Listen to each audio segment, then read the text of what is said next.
Hello दोस्तों, आज हम जा रहे हैं बाबा जहारवीर बाबा के दर्शन करने और आपको भी हम कराएंगे दर्शन। तो वीडियो में लास्ट तक बने रहें। दोस्तों, हम मथुरा जंक्शन से बैठ चुके हैं बाबा जहारवीर बाबा के दर्शन करने के लिए। आपको सारे दृश्य वहाँ के दिखाने वाले हैं। तो चलिए बात कर लेते हैं जहारवीर बाबा के बारे में। जहारवीर बाबा का कुंड और मंदिर हरियाणा के यमुनानगर जिले में स्थित है। यह स्थान धार्मिक महत्व का स्रोत है। बाबा जहारवीर को लोग बहुत श्रद्धा से पूजते हैं। मंदिर के पास एक प्राचीन कुंड है जिसमें शिलाएं और एक पवित्र स्रोत होता है। लोग यहाँ आकर अपनी मनोकामनाएं पूरी करने के लिए पूजा अर्चना करते हैं। मंदिर के आसपास विभिन्न परंपरागत आध्यात्मिक गतिविधियां आयोजित की जाती हैं जो यहाँ के लोगों के लिए आध्यात्मिक एवं सामाजिक संगठन की भूमिका निभाती हैं। दोस्तों, इस स्थान पर वार्षिक मेले भी आयोजित किए जाते हैं जिनमें लाखों भक्त भाग लेते हैं। मंदिर का संचालन और उसकी देखभाल स्थानीय समुदाय द्वारा किया जाता है और वहाँ पर नियमित धार्मिक आयोजन होता है। प्रदेश की लोक संस्कृति में गोगा जी के प्रति अपार आदर भाव देखते हुए कहा गया है कि गांव गांव में खेजड़ी, गांव गांव में गोगा वीर।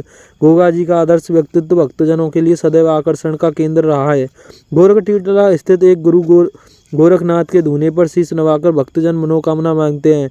विद्वानों और इतिहासकारों ने उनके जीवन को शौर्य, धर्म, पराक्रम व उच्च जीवन आदर्शों का प्रतीक माना जाता है।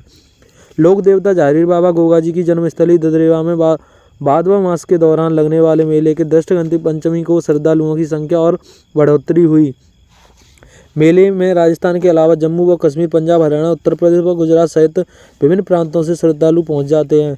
भक्तगण ददरेवा आकर न केवल धोख आदि लगाते हैं बल्कि वहां अखाड़े में बैठकर गुरु गोरखनाथ व उनके शिष्य जहारवीर गोगा जी जीवनी के किस्से अपनी भाषा में गाकर सुनाते हैं। प्रसंगानुसार जीवनी सुनाते समय वाद्य यंत्रों में डमरू व काशी का कचौला विशेष रूप से बजाया जाता है। इस दौरान अखाड़े के जातरुओं में से एक जतारू अपने सिर व शरीर पर पूरे जोर से लोहे की सांकलें मारता है। मान्यता है कि गोगा जी की संकलाई आने पर ऐसा किया जाता है। गोरखनाथ जी से संबंधित एक कथा राजस्थान में बहुत प्रचलित है।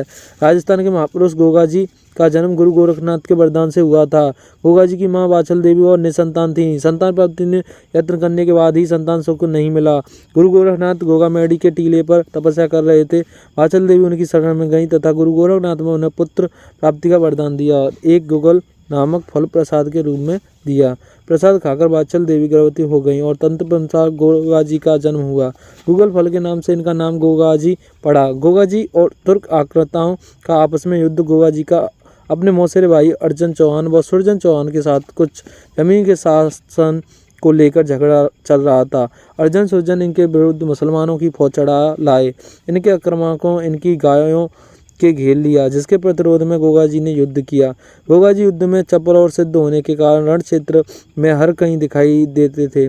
उनके इस रण कौशल को देखते ही महमूद गजनवी ने कहा था कि यह तो जहाईरा पीर है, अर्थात साक्षात देवता के समान प्रकट होता है, इसलिए ये जहार पीर के नाम से भी प्रसिद्ध हैं। कुछ लोग जहार पीर का मतलब भगवान नरसिंह के वीर से जोड़ते हैं। राजस्थानी लोक कथा अनुसार ये युद्ध भूमि में पुत्रों तथा भतीजों के साथ वीर गति हुई। उत्तर प्रदेश में इन्हें जहार पीर के नाम से जाना जाता है। मुसलमान इन्हें गोगा पीर कहते हैं। गोगा जी ने गौ रक्षा एवं तुर्क आक्रांताओं महमूद गजनवी से देश के रक्षार्थ अपने प्राण न्यौछावर कर दिए।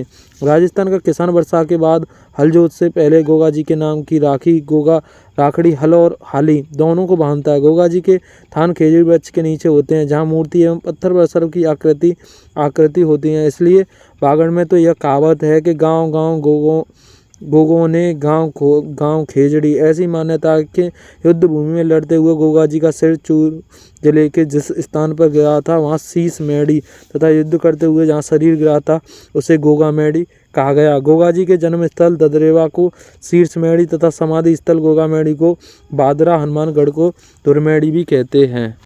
सेकंड पार्ट में हम आपको दिखाएंगे गोगा जी की समाधि, तो सेकंड पार्ट को भी देखना ना